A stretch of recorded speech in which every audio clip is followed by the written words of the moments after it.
Donc, pour votre information, j'ai commencé l'enregistrement. Là, je vais vous partager mon écran.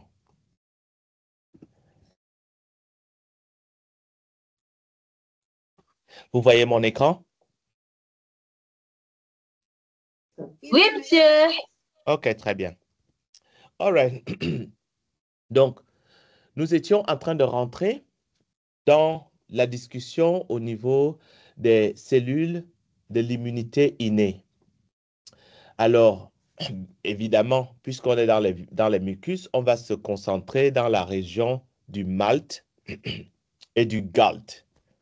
C'est dans cette région-là qu'on va se focaliser. Alors, il y a les phagocytes. Parmi les phagocytes, évidemment, euh, les plus nombreux, le phagocyte en chef, c'est le macrophage. Là, on va avoir des macrophages qui sont très nombreux. Ils proviennent des monocytes, vous le savez déjà, donc je ne vais pas rentrer dans les détails. Ces macrophages, en fait, vont causer la production d'IL-10. Et IL-10, qui est un anti-inflammatoire. Notez que vous allez voir certaines choses qui sont entre parenthèses. Alors, comme je suis dans le cadre d'un cours magistral, je peux les mettre entre parenthèses parce que je parle de ça, OK? Et je développe sur ça. Par contre, lorsque vous faites vos TD, il y a des informations que souvent, beaucoup d'entre vous mettent entre parenthèses, qui n'ont rien à faire entre parenthèses, mais qui ont tout à faire dans une phrase. Parce que lorsque vous ouvrez et fermez des parenthèses, c'est quelque chose que vous voulez mentionner, mais vous ne voulez pas passer du temps dessus. Or, il y a des éléments que souvent je vois que vous mettez dans les TD, vous mettez entre parenthèses alors que vous devez passer du temps dessus, vous devez développer dessus. Vous allez voir certains commentaires que j'ai placés. Je vous ai dit que il faut vous débarrasser des parenthèses et développer ce qu'il y a dans les parenthèses. Vous me suivez? Je vous suis toujours. OK, très bien. Donc, les macrophages, les phagocytes, en fait, vont produire des IL-10. IL-10 qui sont des anti-inflammatoires, OK, qui vont nécessairement participer dans la réponse immunitaire. Elles participent, c'est-à-dire les phagocytes, à l'élimination des bactéries, OK? Et ce qui est intéressant, c'est qu'elles participent à l'élimination des bactéries, parfois sans réponse inflammatoire sévère.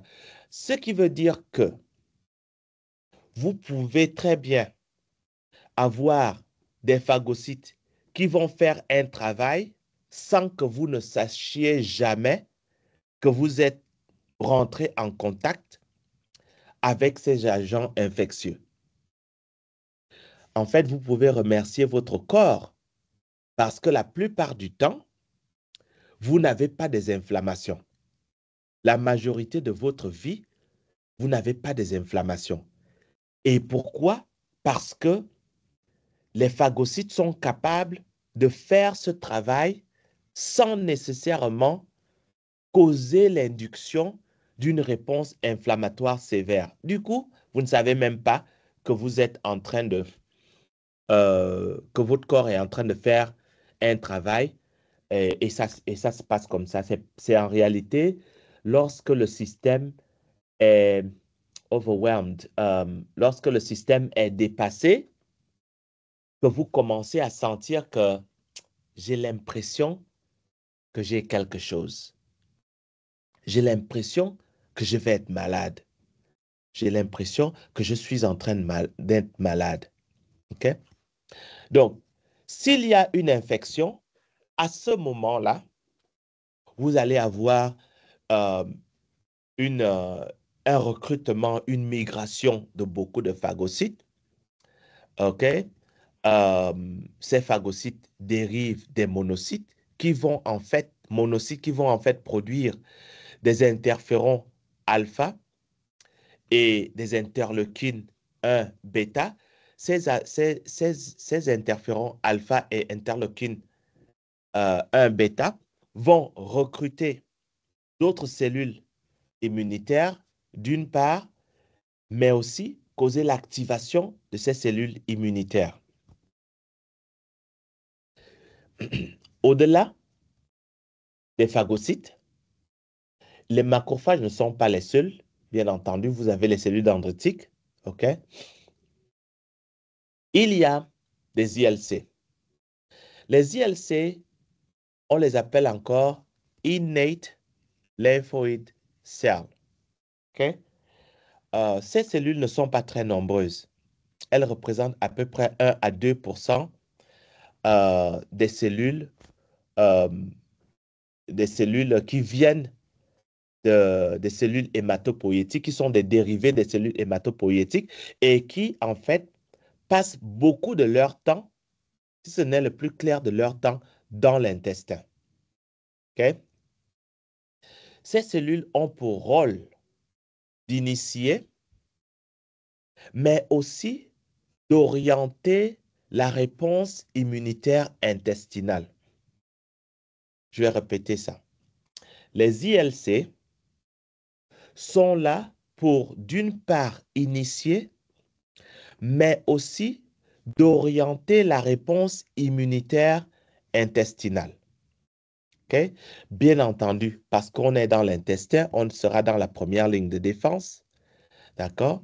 La réponse, elle est assez rapide. Pourquoi? Parce que ces cellules sont locales.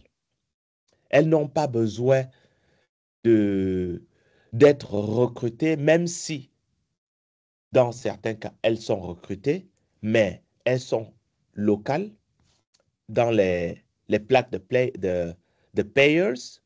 Okay? Ce sont des effecteurs de l'immunité innée, okay, qui n'ont pas nécessairement besoin d'avoir des récepteurs spécifiques à des antigènes spécifiques. Donc, ils vont reconnaître de manière routine les antigènes, peu importe d'où ils viennent, peu importe leur nature. Ces cellules sont assez proches des cellules T helpers, okay, des lymphocytes T helpers. Donc, alors, je vais peut-être revenir en arrière.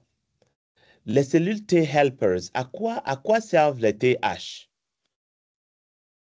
Qu'est-ce que vous savez des TH?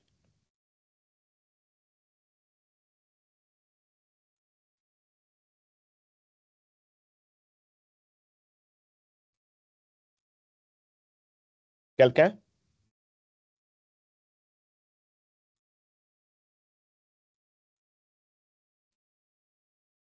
Vous m'entendez?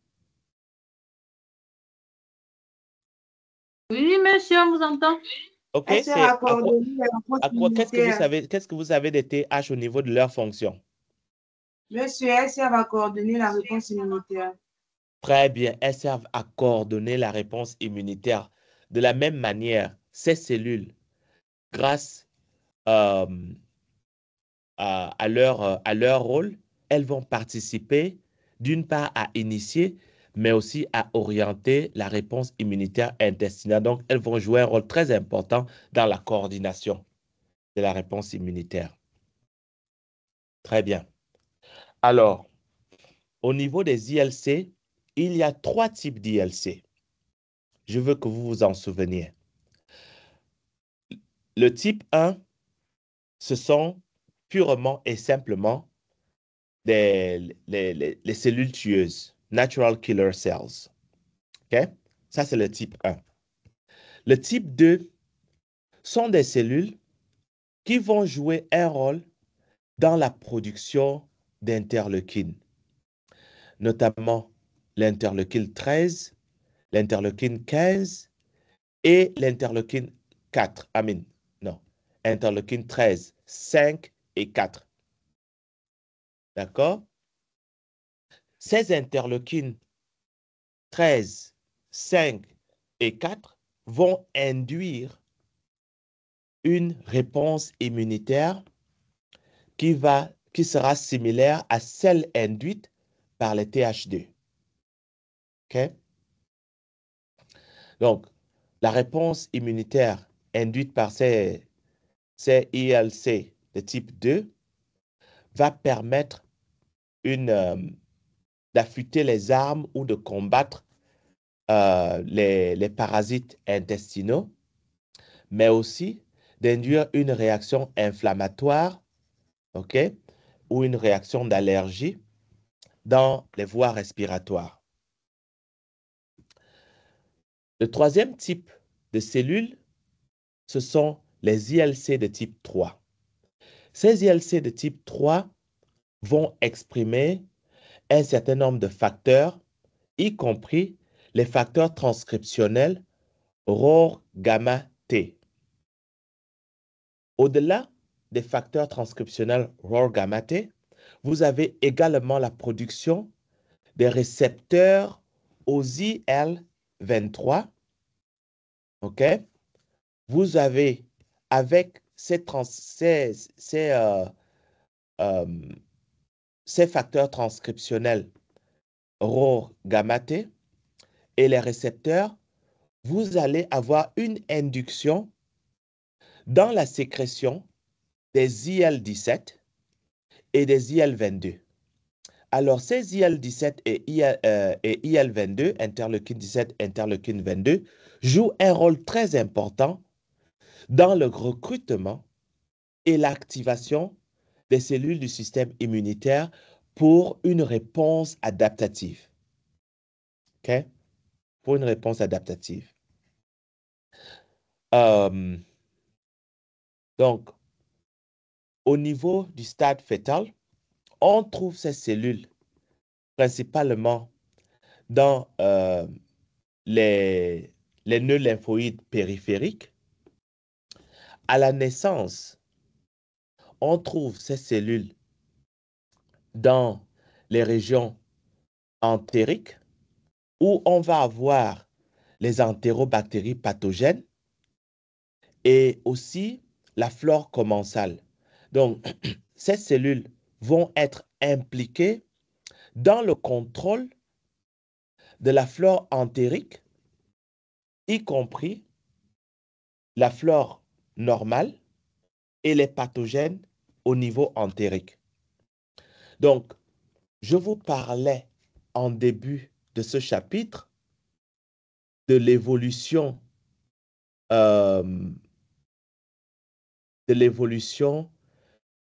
de la ligne de défense des muqueuses dans l'espace et dans le temps. Là, on commence à voir au niveau fœtal, à la naissance, comment en fait les cellules ILC de type 3 évoluent dans l'espace et dans le temps. Dans le temps, au stade fœtal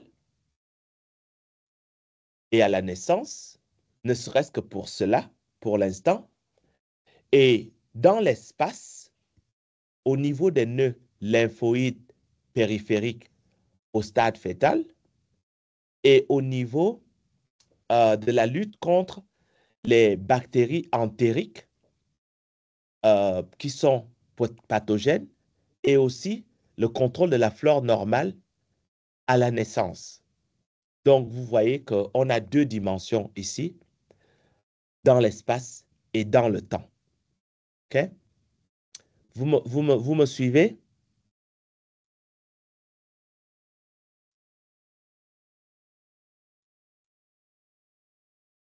Oui, monsieur. OK, très bien. Donc, ces cellules ILC de type 3 vont également exprimer les CMH de classe 2, ce qui voudrait dire que ces cellules sont des cellules présentatrices d'antigènes. OK? Et ces cellules présentatrices d'antigènes vont présenter les antigènes aux lymphocytes CD4, d'une part, et de causer l'activation des lymphocytes CD4. OK? Cette présentation, cette expression des cellules, enfin, des MHC ne nécessite pas nécessairement cette présentation des antigènes par les CMH de classe 2 ne nécessite pas nécessairement la co-stimulation. Donc, les CPA vont présenter les antigènes sans nécessairement l'implication des co-stimulants. Vous vous souvenez que les CPA ont souvent des co-stimulants. OK? Et puis, finalement, ce que nous allons dire pour terminer ici au niveau des ILC de type 3, c'est que leur fonction est limitée. Leur fonction est aussi de limiter la réponse pro-inflammatoire contre, contre les micro-organismes de la flore normale. En d'autres termes, les ILC ne veulent pas nécessairement que la flore normale puisse être éliminée, contrairement aux pathogènes qui doivent être éliminés. D'accord? Donc, nous avons les lymphocytes T intra-épithéliales. Ces lymphocytes T intra-épithéliales, je vais vous ramener là, ici derrière. Est-ce que je l'ai passé? Voilà, les lymphocytes T intra-épithéliales. Vous voyez ce lymphocyte-là? OK? C'est celui dont on va parler là maintenant. OK. Donc, vous avez les lymphocytes T intra-épithéliales. Ces lymphocytes T intra-épithéliales jouent un rôle très important dans la réponse adaptative. Lorsque nous regardons l'épithélium, si nous regardons l'épithélium d'en haut et qu'on fait, une couche, qu'est-ce que je raconte? Et qu'on fait une coupe, qu'on fasse une coupe transversale. Ça, ici, nous avons une coupe longitudinale. OK? Nous avons une coupe longitudinale et ici, nous avons une coupe transversale du tissu. Alors, lorsque nous regardons cette coupe transversale du tissu, vous allez voir les bactéries sont là dans la lumière. Vous allez avoir les cellules épithéliales. Vous allez avoir les lymphocytes T qui sont insérés entre les cellules épithéliales. Et ces cellules T qui sont insérées entre les cellules épithéliales ont une façon directe ou indirecte d'interagir avec les micro-organismes. Okay? En interagissant avec les micro-organismes, ces cellules T vont en fait causer une lutte directe contre ces micro-organismes. Okay? De telle sorte que les micro-organismes soient détruits. Alors maintenant, nous allons voir comment ces lymphocytes T jouent un rôle direct dans le développement de l'immunité adaptative contre ces cellules microbiennes qu'on retrouve ici. Donc, nous allons aborder l'immunité adaptative. Au niveau de l'immunité adaptative, vous voyez qu'il y a des cellules phagocytiques, notamment la cellule dendritique ici. Vous avez une autre cellule dendritique ici qui peut rentrer directement en contact avec le pathogène. D'accord? Lorsqu'elle rentre directement en contact avec le pathogène, vous allez avoir une interaction entre la cellule présentatrice d'antigènes et Treg, qui est une cellule T régulatrice. Cette cellule T régulatrice va libérer les IL-10. Ces IL-10 vont faire un recrutement et une activation des cellules du système immunitaire. Ça, c'est pour cette cellule dendritique ici. Maintenant, au niveau de cette cellule dendritique ici, qui rentre en contact direct avec le pathogène ici, vous allez avoir libération d'IL-23. Ces IL-23 vont avoir pour effet une activation des cellules T. Et parmi les cellules T, vous avez les TH17,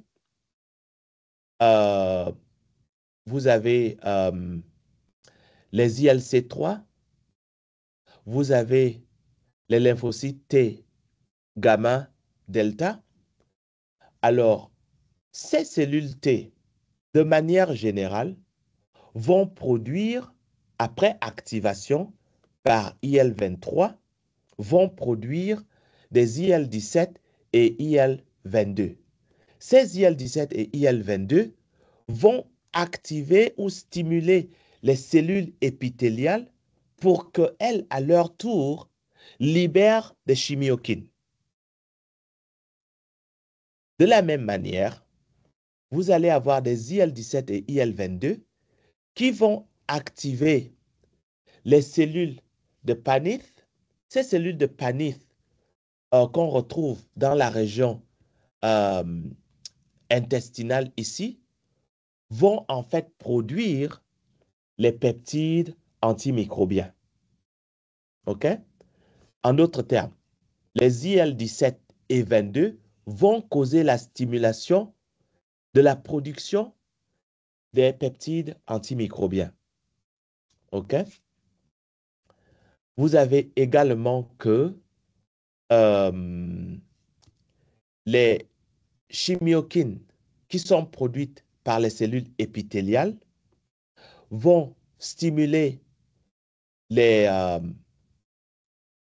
cellules immunitaires, y compris les granulocytes, les neutrophiles, qui vont en fait libérer des effecteurs. Ces effecteurs vont également stimuler la production d'IL-17 et IL-22 pour ce dont on a déjà parlé.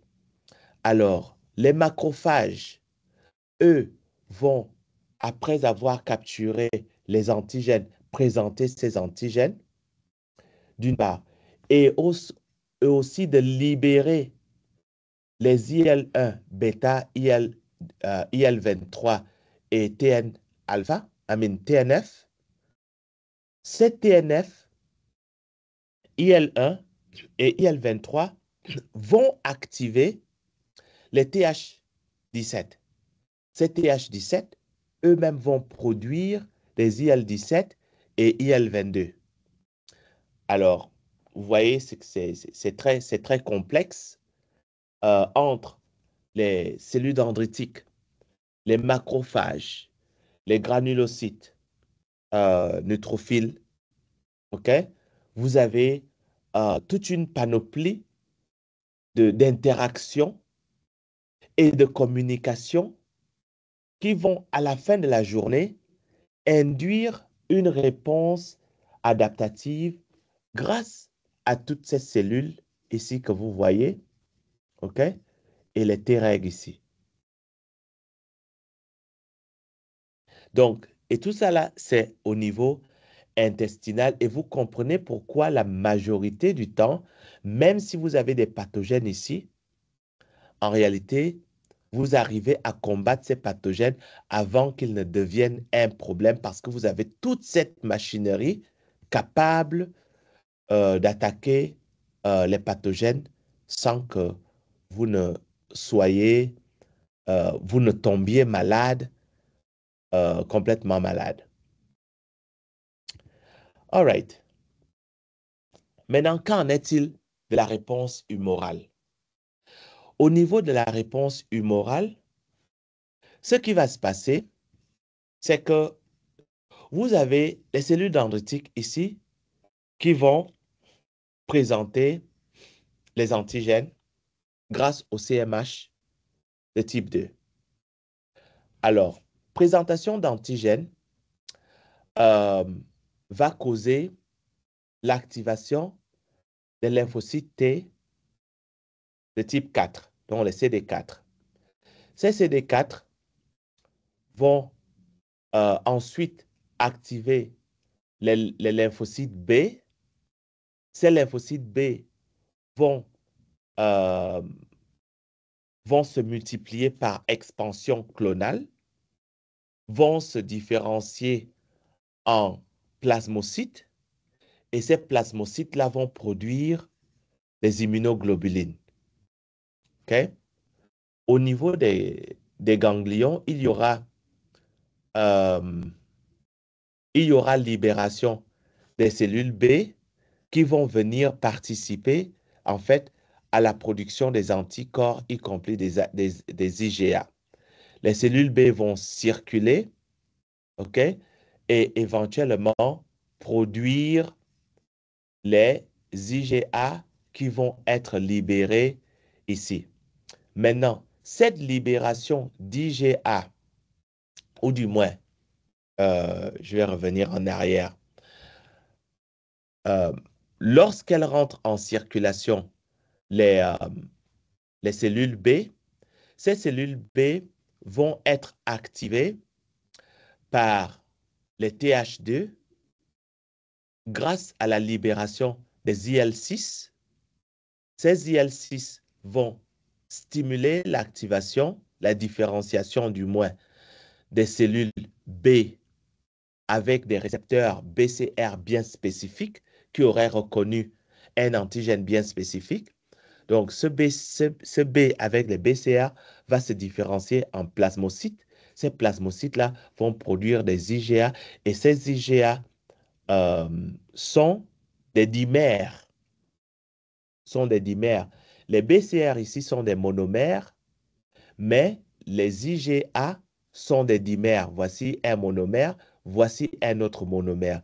Ces dimères vont être exportés à l'extérieur dans le site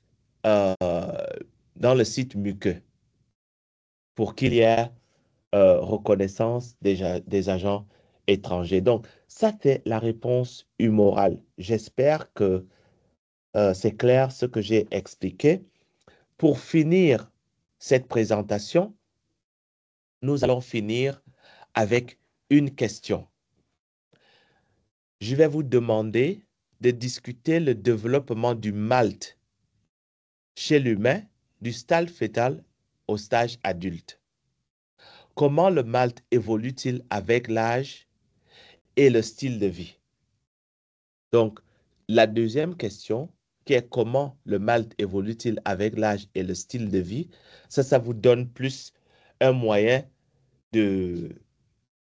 d'avoir plus de clarification dans comment développer cette discussion-là. Est-ce que le devoir que je vous demande de faire est assez clair?